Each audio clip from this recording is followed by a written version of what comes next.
Torre de Babel tem sido sempre objeto de intensa especulação e curiosidade ao longo do tempo.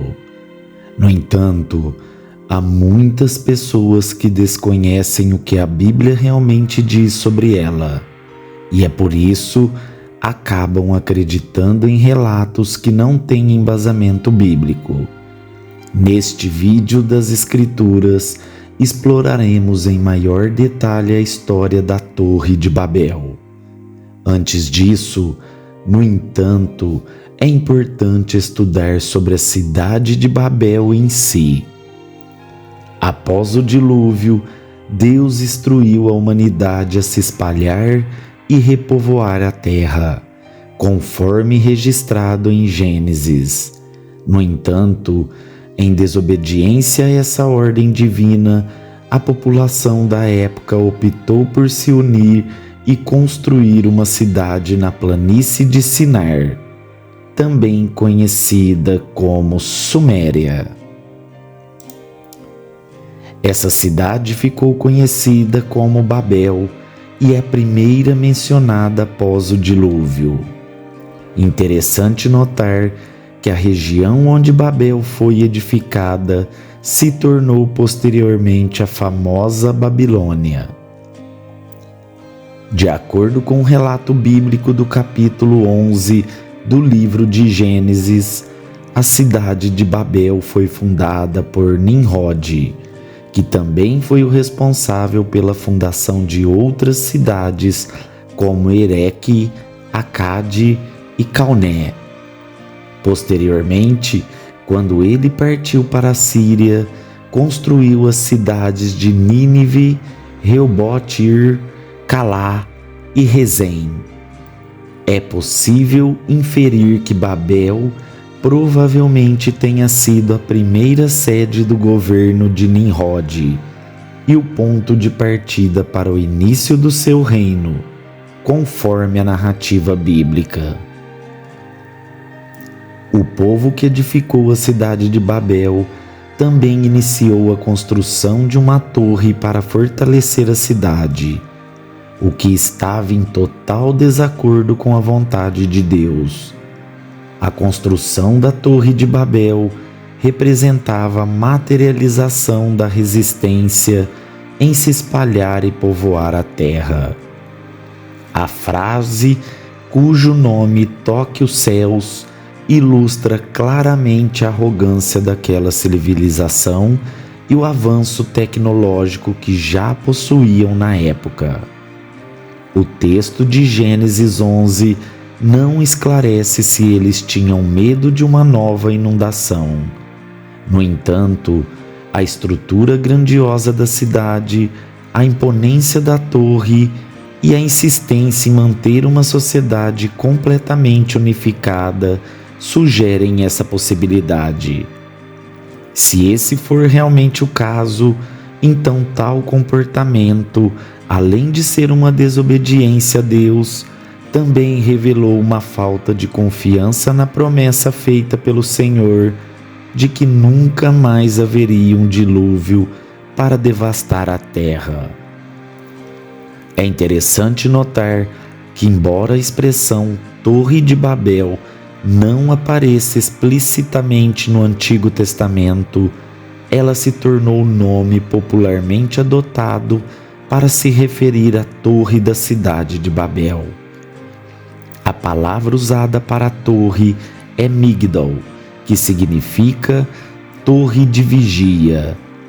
Já a palavra Babel vem de Bavel, que significa portão de Deus, uma combinação do acadiano Babi com o hebraico El. No entanto, o nome Babel também pode ser explicado por meio da etimologia popular baseada em uma raiz hebraica semelhante, Balal, que significa confusão ou mistura, e possui relações fonéticas com a palavra Babel.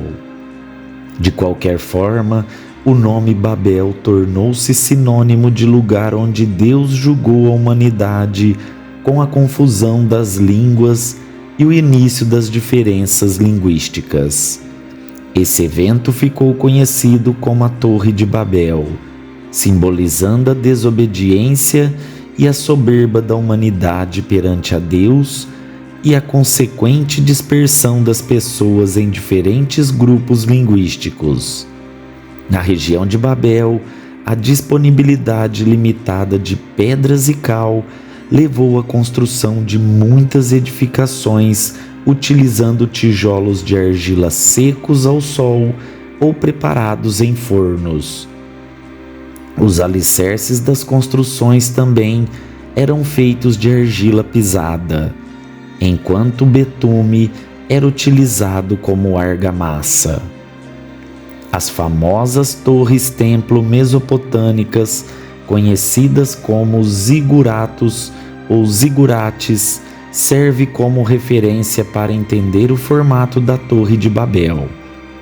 Essas torres eram estruturas retangulares construídas em níveis acessíveis por escadarias e rampas.